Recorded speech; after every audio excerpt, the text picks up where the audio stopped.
नमस्कार, मैं हूं अंकुर। आप देख रहे हैं सत्य। एक नजर डालते हैं अब तक की सुर्खियों पर। विनेश फोगाट ने बीबीसी से बात करते हुए कहा कि 2021 टोक्यो ओलंपिक के बाद उन्होंने भाजपा सांसद और भारतीय कुश्ती महासंघ के अध्यक्ष ब्रजभूषण शरण सिंह से जुड़ी शिकायतों का जिक्र प्रधानमंत्री मोदी से किया था। हालांकि विनेश के मुताबिक उन्होंने इस बातचीत में कथित यौन शोषण की बात नहीं की थी। विनेश का दावा था कि प्रधानमंत्री मोदी के बाद उन्होंने खेल मंत्री को और थोड़ा खुलकर बातें बताईं, लेकिन बात ब्रजभूषण शरण सिंह तक पहुंच गई।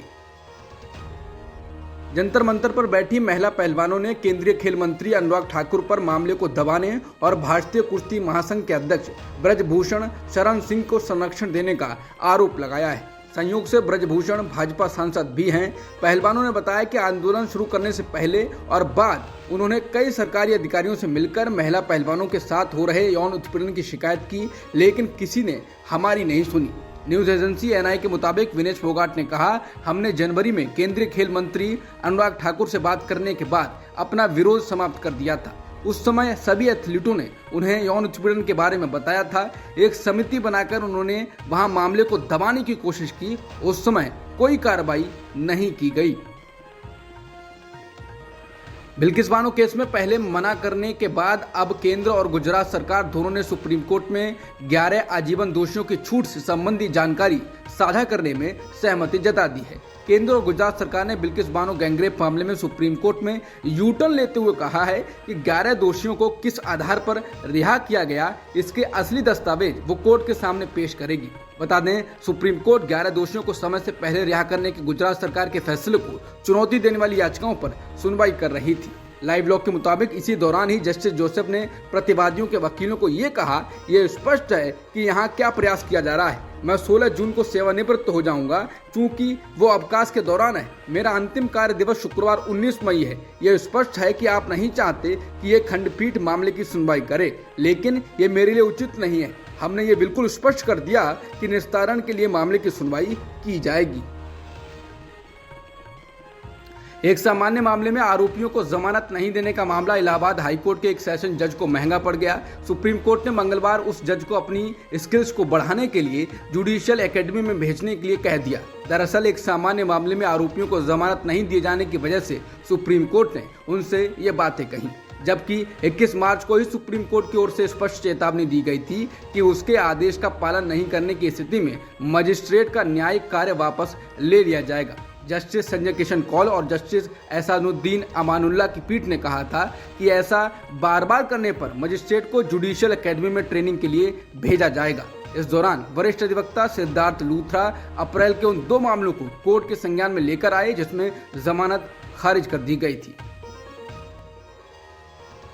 कर्नाटक में बीजेपी से कांग्रेस में आने वाले वरिष्ठ नेता जगदीप शेट्टार ने कहा है कि बीजेपी ने मुझे टिकट से मना करके न केवल मेरे स्वाभिमान को ठेस पहुंचाई, बल्कि उन लोगों का भी अपमान किया है जिन लोगों ने मुझे लगातार 6 बार चुना है। इसलिए मैंने बीजेपी छोड़ने का फैसला किया। ये लड़ाई मेरे स्वाभिमान के लिए है। उनके छोड़ने से बीजेपी को क्या नुकसान पहुंचेगा, इस पर उन्होंने कहा कि मेरा बीजेपी छोड़ने का फैसला बिल्कुल पार्टी को प्रभावित करेगा। कम से कम 20 से 22 सीटों पर पक्का प्रभाव पड़ेगा। द हिंदू से बात करते हुए उन्होंने कहा कि मेरा अनुसरण पहले से ही लिंगायत नेता कर रहे हैं और वो बीजेपी से कांग्रेस में शामिल हो रहे हैं। कांग्रेस ने मंगलवार को पीएम मोदी को भगवान हनुमान का अपमान करने का आरोप लगाया। उन्होंने कहा कि पीएम मोदी ने बजरंग दल की तुलना भगवान हनुमान से की है, जो कि उनका अपमान है। साथ ही कांग्रेस ने पीएम मोदी से कहा कि उनको धार्मिक भावनाओं को आहत करने के लिए माफी मांगनी चाहिए। बता दें, कांग्रेस ने अपने घोषणा पत्र में कहा था कि बजरंग दल और पीएफआई जैसे कट्टर संगठनों पर कार्रवाई की जाएगी और बैन किया जाएगा। इसी पर पीएम मोदी और विश्व हिंदू परिषद ने हमला बोला। पीएम मोदी ने कहा कि यह दुर्भाग्य है कि कांग्रेस ने हनुमान जी को ताले में बंद करने का संकल्प लिया है। इससे पहले श्री राम को भी ऐसे ही ताले में बंद किया गया था। पीएम मोदी ने कहा कि उन सभी को कांग्रेस बैन करेगी जो जय हनुमान जी बोलेंगे। इसी के बाद कांग्रेस ने उन पर हमला बोला है। शरद पवार के इस्तीफे के बाद आज मुंबई में अजित पवार के घर एनसीपी विधायकों की अहम बैठक हो रही है। इस बैठक में एनसीपी के वरिष्ठ नेता मौजूद हैं। वहीं एनसीपी प्रमुख शरद पवार भी यशवंतराव चौहान सेंटर पहुंचे हैं। बता दें, एनसीपी के नेता लगातार शरद पवार से इस्तीफा वापस लेने की मांग कर रहे हैं। इस बीच अब ये भी सवाल उठने लगा है कि अगर शरद पवार ने इस्तीफा वापस नहीं लिया तो पार्टी के कमान कौन संभालेगा। सूत्रों के अनुसार शरद पवार की बेटी सुप्रिया सुले, भतीजे अजित पवार और एनसीपी नेता जयंत पाटिल पार्टी अध्यक्ष की रेस में शामिल हैं। व्यापक रूप से आर्टिफिशियल इंटेलिजेंस के गॉडफादर कहे जाने वाले एक व्यक्ति ने इस क्षेत्र में बढ़ते खतरों के बारे में चेतावनी देते हुए अपनी गूगल नौकरी छोड़ दी है। वह नई टेक्नोलॉजी के खतरों के खिलाफ आगाह करने के लिए गूगल से अलग हुए हैं। एआई सिस्टम के लिए टेक्नोलॉजी की नई नींव रखने वाले मशहूर साइंटिस्ट जेफरी हिंटन ने न्यूयॉर्क टाइम्स को बताया कि इस सेक्टर में की गई प्रगति ने समाज और मानवता के लिए गहरा जोखिम पैदा किया है। सोमवार को पब्लिश आर्टिकल में उनके हवाले से कहा गया, देखिए 5 साल पहले ये टेक्नोलॉजी कैसा था और अब कैसा हो गया है, इसमें आए अंतर को देखिए, ये डरावना है। उन्होंने न्यूयॉर्क टाइम्स को दिए एक बयान में गूगल से अपने इस्तीफे की घोषणा करते हुए कहा कि उन्हें अब अपने काम पर पछतावा है। बता दें, डॉक्टर हिंटन की डीप लर्निंग और न्यूरल नेटवर्क पर रिसर्च ने ही आज के पॉपुलर एआई सिस्टम की नींव रखी है। चैट जीपीटी जैसे पॉपुलर एआई बॉट्स तक का रिश्ता हिंटन ने खोजा है। उन्होंने एक इंटरव्यू में बताया कि चैट बॉट्स जल्दी ही इंसानी दिमाग की जानकारी से इस स्तर को पार कर लेंगे। हिंटन ने कहा कि आप कल्पना कीजिए कि किसी रोज कोई बुरा शख्स रोबोट्स को अपने गोल्स क्रिएट करने की क्षमता दे देता है।